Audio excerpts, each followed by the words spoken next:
Bismillahirrahmanirrahim. Assalamualaikum warahmatullahi wabarakatuh.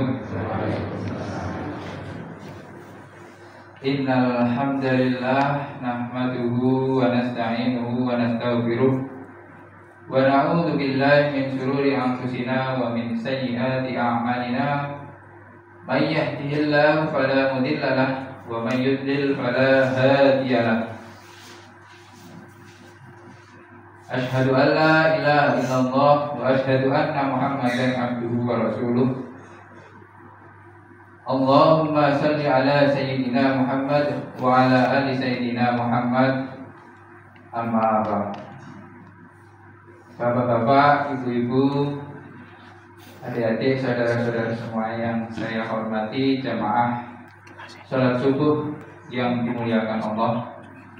Pertama-tama, marilah kita panjatkan puji syukur kehadirat Allah Subhanahu wa Ta'ala, yang mana pada pagi hari ini kita masih diberikan kenikmatan, nikmat sehat, nikmat iman, nikmat Islam, nikmat sempat kita masih diberikan kemudahan melakukan sholat berjamaah di masjid yang kita cintai ini.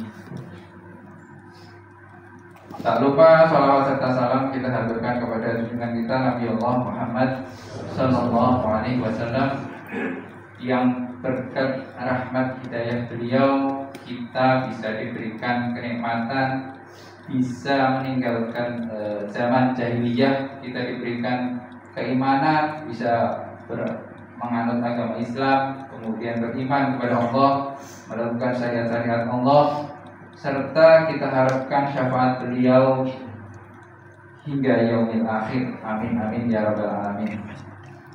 Pada kesempatan pagi hari ini saya mencoba memberikan salah satu cerita, di mana dari cerita ini mungkin bisa bermanfaat bagi saya pribadi ataupun bagi para jamaah sholat subuh di masjid yang kita cintai. Ceritanya yaitu tentang salah satu ulama besar, yaitu Imam Ahmad bin Hanbal dengan seorang pedagang roti atau pembuat roti. Mungkin Bapak Ibu semuanya sudah pernah mendengar, tetapi inti dari cerita ini mungkin kita bisa ambil hikmahnya, kita bisa petik manfaatnya.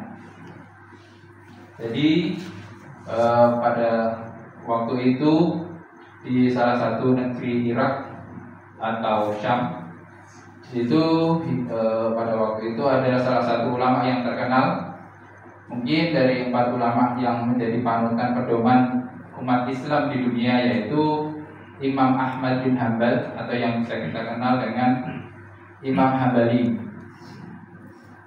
Beliau ini setiap malam, meskipun dia seorang ulama besar, ahli fikih, tetapi pada setiap malam itu beliau selalu diberikan mimpi ataupun suatu hal yang mengganjal di hati oleh Allah Subhanahu wa Ta'ala. Jadi meskipun dia seorang ulama besar, ahli fikih, tetapi hatinya belum tenang. Kemudian beliau ini mempunyai inisiatif berjalan-jalan, tetapi tidak tahu jalan atau tujuannya itu mau arahnya kemana. Dia berkeliling, berjalan. Kemudian pada suatu sore atau hampir maghrib, beliau singgah di suatu masjid. Di situ beliau menunaikan ibadah sholat maghrib, dilanjutkan ibadah sholat isya. Tetapi di hati beliau ini masih belum merasa plong atau masih mengganjal. Sampai akhirnya tiba isya. Setelah isya, karena memang peraturan di masjid itu tidak bisa digunakan untuk menginap ataupun untuk berteduh ataupun ada aturannya. Jadi si marbot ini konsisten, istiqomah. Jadi kalau ada orang di situ diusir, padahal ini seorang ulama besar. Udah, intinya tidak boleh istirahat di sini. Beliau kemudian di teras masjid. Tetapi si marbot ini juga masih melihat, ini kok orang kok diperingatkan, dikasih tahu kok tetap ngeyel. Kemudian si marbot masjid ini tetap mengusir si Imam Ahmad bin Hanbal tersebut. Padahal ini seorang ulama besar, tetapi karena pada waktu itu belum ada gambaran atau belum ada seperti sekarang ada WA, ada foto profilnya ataupun bisa melihat ini ustadz besar, ini ulama besar, ini seorang pemuka agama besar dan ini terkenal, jadi mereka tidak tahu. Tetapi si marbot ini tetap mengusir meskipun si Imam Ahmad bin Hanbal tadi berteduh atau ngiyup di teras masjid. Akhirnya masjidnya si imam ini Imam Ahmad ini diusir oleh si marbot. Dilihatlah di depan masjid itu rumah seorang penjual roti atau pembuat roti. Di situ si tukang penjual roti ini melihat ada seorang jamaah tersebut yang diusir dari marbot. Akhirnya bersedia memberikan tumpangan atau istilahnya ya diizinkan untuk menginap di rumah si tukang roti tersebut. Nah, si Imam Ahmad akhirnya diterima, disuruh masuk karena pada waktu itu ya namanya seorang tamu pastinya dijamu ala kadarnya, dijamu oleh si pembuat roti tadi. Di suatu malam si imam itu memperhatikan dari tingkah laku dari penjual roti tersebut. Jadi penjual roti tersebut pada waktu dia mulai membuat roti, mulai dari memecahkan telur, mengaduk tepung, kemudian mau mengovenkan, membakar ataupun membuat adonan, di dalam mulutnya atau tidak pernah berhenti si tukang roti tersebut melafalkan subhanallah walhamdulillah wala ilaha illallah wallahu akbar astaghfirullah wa atubu ilaih. Tidak pernah berhenti kecuali pada saat beliau berbicara atau ada kalanya ada seorang membeli roti, nah itu beliau baru melayani atau berbicara selain dari kata tadi, yaitu subhanallah walhamdulillah wala ilaha illallah wallahu akbar astaghfirullah wa atubu ilaih. Si Imam Ahmad ini keheranan kenapa si seorang tukang roti tersebut selalu mengucapkan kalimat-kalimat thayyibah tersebut.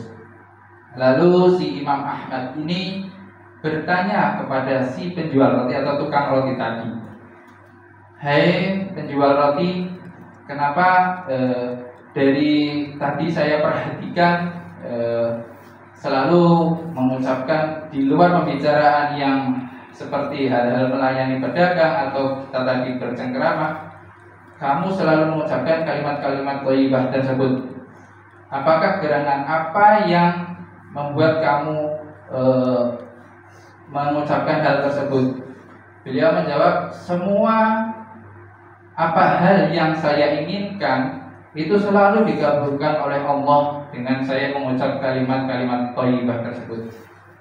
Terus apakah semua permintaan tersebut ataupun doa-doa selalu dikabulkan oleh Allah dengan mengucapkan kalimat-kalimat thayyibah tersebut?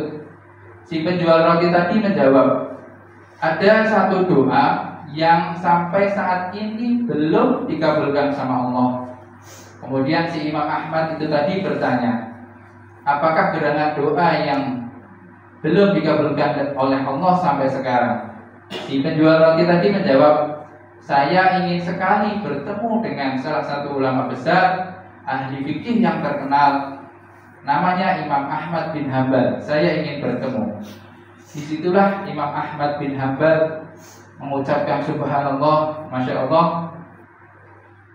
saya diberikan hati yang tidak tenang oleh Allah. Saya sebagai seorang ulama, sebagai seorang ahli fikih, dituntun sama Allah sampai ke jalan, sampai ke rumah si penjual roti tadi, hanya untuk memenuhi salah satu doa dari si penjual roti tadi. Jadi doa-doanya semua si penjual roti itu sudah dikabulkan sama Allah, tetapi satu doa selama dia hidup hampir usia 60 tahun itu satu dia belum pernah ingin berjumpa dengan salah satu ulama besar, yaitu Imam Ahmad bin Hanbal. Tetapi malam itu doanya dikabulkan oleh Allah. Kemudian si Imam Ahmad tadi memperkenalkan diri bahwa sayalah Imam Ahmad bin Hambal yang Anda ingin jumpai. Disitulah salah satu hal bagaimana kita bisa petik dari cerita tadi bahwa seorang ulama besar diberikan hati yang tidak tenang karena salah satu doa dari si penjual roti tadi, dengan setiap hari selalu istiqomah, selalu melafalkan kalimat-kalimat thayyibah yang memang kalau kita bisa sampaikan itu kalimat-kalimat yang memang seperti biasa atau hari-hari kita pernah dengar. Tetapi dari kalimat-kalimat thayyibah tersebut kalau kita lakukan secara istiqomah, kita langgengkan, apapun itu bisa dikabulkan oleh Allah. Dan salah satunya tadi melalui mimpi tadi, melalui hati yang tidak tenang dari si Imam Ahmad tadi. Kemudian dia berjalan tidak tahu arahnya, berteduh di masjid lalu diusir dan sampailah di rumah penjual roti tadi. Itu merupakan salah satu takdir atau kehendak dari Allah, di mana salah satu keinginan dari si penjual roti tadi yang belum dikabulkan, tapi malam itu dikabulkan oleh Allah Subhanahu wa taala. Demikian cerita singkat ini, mudah-mudahan bermanfaat bagi saya pribadi maupun bagi jamaah sekalian. Wallahu muwaffiq ila aqwamit thoriq. Assalamualaikum warahmatullahi wabarakatuh.